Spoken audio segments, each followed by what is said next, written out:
Welcome to another cup of coffee in Dalat, and find out why 10 minutes was enough. Boy, did my video yesterday generate some DMs. Everyone was asking, somewhat incredulously, how did I know, after just 10 minutes of conversation over coffee, that I would one day marry Hung?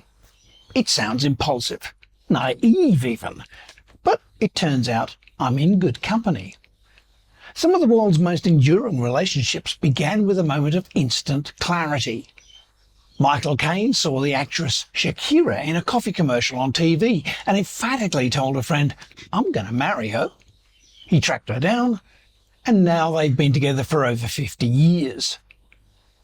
David Bowie met supermodel Iman at a dinner party. He later said, "My attraction to her was immediate and all-encompassing." They married 2 years later and stayed together until his death. George Clooney saw Amal walk into his home with a mutual friend. He turned to a mate and said, "I'm going to marry that girl." They've been married since 2014 and still glow with mutual admiration. David Beckham saw Victoria Adams, also known as Posh Spice, on TV and later said he knew immediately. He met her in person, fell fast, and their marriage has lasted more than 25 years. Matt Damon met Luciana Barroso while she was working behind a bar. He felt something click. 20 years and 4 kids later, they're still going strong. Prince Harry saw Meghan Markle on a friend's Instagram and asked, "Who is that?" When they finally met, he said, "The second I saw her, I knew." These aren't Hollywood myths. They're testimonies to a kind of clarity that bypasses logic. A felt sense that says, that one, that's home. Now, if this all sounds poetic, don't worry. There's a bit of science to back it up. Modern research suggests that within seconds of meeting someone, our subconscious is doing something remarkable. It's running thousands of micro-calculations. Not with spreadsheets, but with subtle signals. Signals your brain and body have been trained over a lifetime to interpret. Let me walk you through a few of the biggest ones. First up, facial expression mirroring. When two people naturally mirror each other's smiles, eye movements and expressions without even trying, the brain reads it as safety. Not, "I like you" safety. Tribal, nervous system safety. We evolved to trust the faces that move like ours. Next, vocal and physiological synchrony. You speak at a similar rhythm. You pause at the same moments. Even your breathing and heart rate can begin to sync.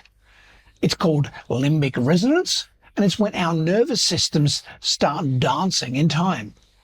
You don't plan it, it just happens, and it feels like ease. Then there's smell. Yes, really. Our bodies can unconsciously detect differences in immune systems through scent, a phenomenon linked to the MHC, or major histocompatibility complex. We don't smell love exactly, but we're often drawn to someone whose immune profile complements ours because it signals strong potential offspring. It's primal, deep, and explains why some people just smell right, even if we can't say why. And finally, attachment familiarity.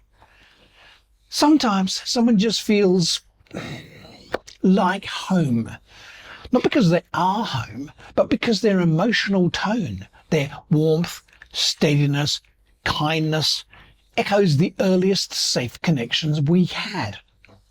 Maybe a parent, maybe a teacher.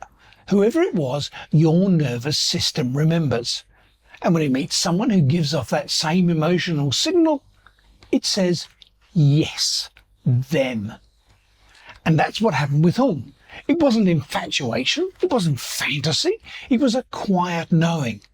My nervous system said, you can breathe here. Of course, I doubted myself. Plenty of people tried to plant doubt in me. You've heard the story. Someone told me she was a scammer, that she had no daughter, no home, no dying father, no job, that everything she told me was fiction. I listened, I retreated. But even after I pulled away, something kept calling me back. A voice deeper than reason. A pull I just couldn't explain. Every time we talked, the feeling returned. Not excitement, not drama, just peace. That hum you feel when something's right. Of course, I doubted myself. Others certainly did. After all, how can 10 minutes of conversation lead to a lifelong conviction? But here's the truth. It wasn't just the 10 minutes. It was the years that preceded it. The losses, the longing, the search for something that felt true. It was the quiet, repeated knowing that returned to me even after I tried to walk away. Love, real love, isn't always fireworks. Sometimes it's a soft certainty that makes no intellectual sense, but feels truer than anything you've known. And it all began with one slightly awkward dinner, followed by one extraordinary cup of coffee. So if you're watching this and wondering if your own instincts are worth trusting, maybe they are. Trust doesn't mean naivety. It means doing your due diligence and then having the courage to act on what your heart tells you. We're told to look for red flags, and yes, they matter. But sometimes it's the green flags, the quiet ease, the shared laughter, the mutual curiosity that deserve our attention too. That's what I saw in her.